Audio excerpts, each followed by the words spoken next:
ಯಾದಗಿರಿಯ chemical ಫ್ಯಾಕ್ಟರಿಯಲ್ಲಿ ವಿಷಾನಿಲ ಸೋರಿಕೆಯಾಗಿದೆ. ಪರಿಣಾಮ ಮೂವರು ದಾರುಣವಾಗಿ ಸಾವನ್ನಪ್ಪಿದ್ದಾರೆ. ಈ ವಿಷ ಅನಿಲದ ದುರಂತದಿಂದಾಗಿ ಸಲ್ಫರ್ ಡೈಆಕ್ಸೈಡ್ ಗ್ಯಾಸ್ ಸೋರಿಕೆ ಆಗಿದೆ.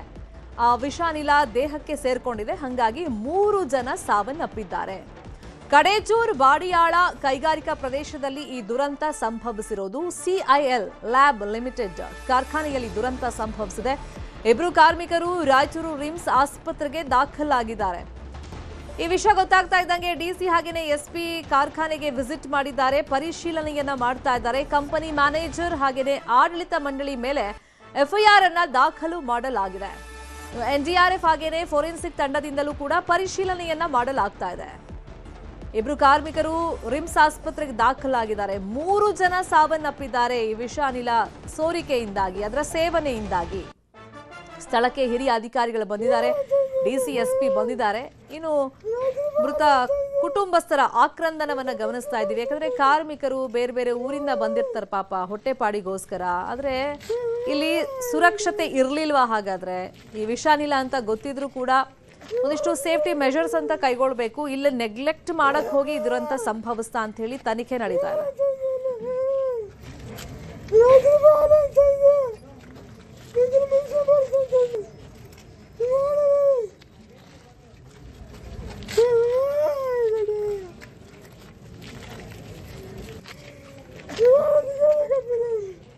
ಪೈಪ್ ಅಂತ ಹೇಳಿ ಅಲ್ಲಿಂದ ಒಂದು ಗ್ಯಾಸ್ ಲೀಕ್ ಆಗಿ ಸಲ್ಫರ್ ಡೈಆಕ್ಸೈಡ್ ಅಂತ ನಮ್ಮ ಈಗ ಮೇಲ್ನೋಟಕ್ಕೆ ಕಂಡು ಬಂದಿದೆ. ಅದು ಇನ್ಹೇಲ್ ಮಾಡಿ 3 ಜನ ಮೃತಪಟ್ಟಿದ್ದಾರೆ. ಇನ್ನ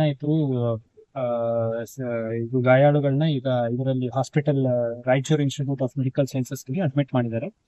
ಈ ಕುರಿತಂತೆ ನಾವು ಮತ್ತು ಜಿಲ್ಲಾಧಿಕಾರಿಗಳು ಇಲ್ಲಿ ವಿಸಿಟ್ ಮಾಡಿದ್ದೀವಿ ಮತ್ತು ಈಗ ಸದ್ಯಕ್ಕೆ ಏನು ರಿಯಾಕ್ಟರ್ ಶಟ್ ಡೌನ್ ಮಾಡಿದ್ದಾರೆ, ಏನು ಕೂಡಲೇ ಸಮಸ್ಯೆ ಇಲ್ಲ. ಈ ಕುರಿತು ನಾವು ಈಗ ಒಂದು ಪ್ರಕರಣ ದಾಖಲೆ ಮಾಡ್ಕೊಂಡಿದೀವಿ ಮ್ಯಾನೇಜ್ಮೆಂಟ್ ಮೇಲೆ.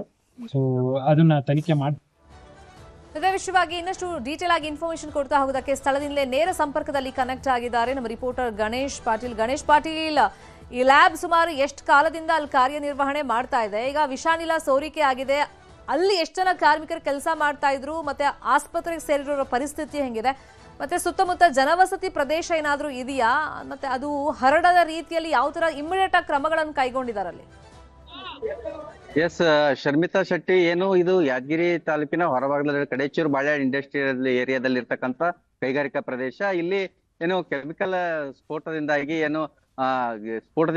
ಸಾಕಷ್ಟು 7 ಜನರಿಗೆ ಗಾಯ ಆಗಿದೆ. ಅದರಲ್ಲಿ 3 ಜನ ಮೃತಪಟ್ಟಿದ್ದಾರೆ. ಇನ್ನು ಉಳಿದಿರ್ತಕ್ಕಂತಹ 4 ಜನ ರಾಯಚೂರಿನ ಬ್ರೀಮ್ ಆಸ್ಪತ್ರೆಯಲ್ಲಿ ಚಿಕಿತ್ಸೆಯನ್ನ ಪಡ್ಕೊಳ್ತಾ ಇದ್ದಾರೆ. ಅವರು ಕೂಡ ಸಾವು ಬದುಕಿನ ಮಧ್ಯೆ ಹೋರಾಡ್ತಾ ಇದ್ದಾರೆ ಅಂತ ಹೇಳ್ಬೇಕು. ನಿಜಕ್ಕೂ ಹೇಳ್ಬೇಕು ಅಂತಂದ್ರೆ ಇಲ್ಲಿ ಹವಾಮಾಲಿನ್ಯ ನಿಯಂತ್ರಣ ಇಲಾಖೆ ಆಗಿರ್ಬಹುದು ಮತ್ತು ಸೇಫ್ಟಿ ಆಗಿರ್ಬಹುದು, ಇಲ್ಲಿ ಆ ಒಂದು ಇಲಾಖೆಗಳು ಇದ್ರೂ ಇಲ್ಲದಂತಿದ್ದೇವೆ, ಏನು ಕಂಡರೂ ಕೂಡ ಕಾಣದೆ ಅಂತಿದ್ದಾವೆ. ಇಂತಹ ಪ್ರಭಾವಿಗಳು ಇಲ್ಲಿ ಇಂಡಸ್ಟ್ರಿಗಳನ್ನ ನಡೆಸ್ತಾ ಇದ್ದಾರೆ. ಹಾಗಾಗಿ ಅವ್ರಿಗೆ ಯಾವುದೇ ರೀತಿಯ ಒಂದು ಕಾನೂನು ಚೌಕಟ್ಟನ್ನ ಮೀರಿ ಕೂಡ ಅವ್ರು ಏನ್ ಬೇಕಾದ್ರೂ ಮಾಡ್ಬೋದು. ಇನ್ನೊಂದು ಕಡೆ ಹೇಳ್ಬೇಕು ಅಂತಂದ್ರೆ ಅರಣ್ಯ ಇಲಾಖೆ ಕೂಡ ಇಲ್ಲಿ ಬಾಯ್ಲಿಂಗ್ ಮಾಡೋದಕ್ಕೆ ಮರಗಳನ್ನ ಒಳ್ಳೊಳ್ಳೆ ಮರಗಳನ್ನ ಕಡಿದು ಇಲ್ಲಿ ಬಾಯ್ಲಿಂಗ್ ಮಾಡತಕ್ಕಂತಹ ಕೆಲಸವನ್ನ ಬೈಲರ್ಗೆ ಬಳಸ್ತಾ ಇದ್ದಾರೆ. ನಿಜಕ್ಕೂ ಇಲ್ಲಿ ಸಾಕಷ್ಟು ಒಂದು ದೊಡ್ಡ ಅನಾಹುತನೇ ತಪ್ಪಿದೆ ಅಂತ ಹೇಳ್ಬೋದು.